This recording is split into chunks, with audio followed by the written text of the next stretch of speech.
Caesar, যা বর্তমানে একটা ট্রেন্ডিংয়ে পরিণত হয়ে গেছে, যার দিন দিন সংখ্যা বেড়েই চলেছে। যখনই কোনো বাচ্চা হওয়ার নিউজ শুনি বলে সিজারের মাধ্যমে হয়েছে। কিন্তু কেন? আগের যুগে তো কেউ এসব দেখেনি। রোগীরা কি নিজেই চায় সিজার করাতে, নাকি এটা চায় ডাক্তারেরা? আমি এটা নিয়ে একটু রিসার্চ করে জানতে পারি বর্তমানে প্রত্যেকটা সিজার হচ্ছে ডাক্তারদের পরামর্শে। কিন্তু কেন? এক ভিকটিমের মাধ্যমে জানতে পারি। প্রথমে সে তার ওয়াইফকে নিয়ে এক ডাক্তারের কাছে গেলে তাকে সিজার করার পরামর্শ দেয়। সে ডাক্তার বলে বাচ্চা সিজার ছাড়া হবে না, বাচ্চা উল্টো হয়ে আছে, এছাড়াও আরও অনেক সমস্যা আছে। পরে সে তার এক পরিচিত ডাক্তারের কাছে গেলে সে বলে সিজার করা লাগবে না, বাচ্চা ঠিক আছে। তাহলে এখানে কি বোঝা গেল? ডাক্তারেরা কি সত্যি টাকা ইনকামের জন্য রোগীকে ভয়ভীতি দেখিয়ে সিজার করার পরামর্শ দেয়? উত্তরটা আপনাদের কাছেই চাই।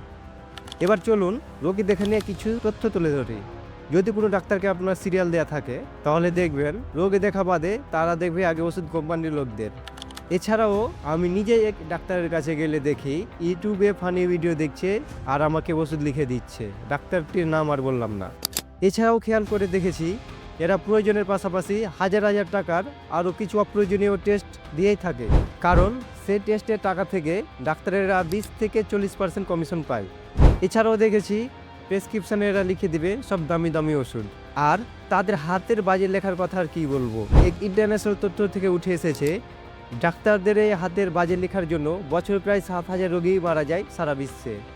ডাক্তারের কোনো চেম্বার থেকে যখনই আপনি প্রেসক্রিপশন নিয়ে বের হবেন সাথে সাথে আপনাকে মৌমাছির মতো ওষুধ কোম্পানির লোকেরা ঘিরে ফেলবে চারদিক থেকে। কিন্তু কেন? এক বড় ভাইয়ের মাধ্যমে জানতে পারি তারা আপনার প্রেসক্রিপশনের ছবি তুলবে আর দেখবে তাদের কোম্পানির ওষুধ লেখা আছে কি না। যদি লেখা না থাকে তাহলে তারা ডাক্তারকে চাপ প্রয়োগ করতে থাকে, কারণ বেশিরভাগ ওষুধ কোম্পানি ডাক্তারদের বড় অঙ্কের টাকা দিয়ে থাকে প্রতি মাসে বা বছরে। তাহলে আমরা কোথায় যাই, ডাক্তারদের কাছে নাকি ডাক্তারদের কাছে? উত্তরটা আপনাদের কাছেই চাই।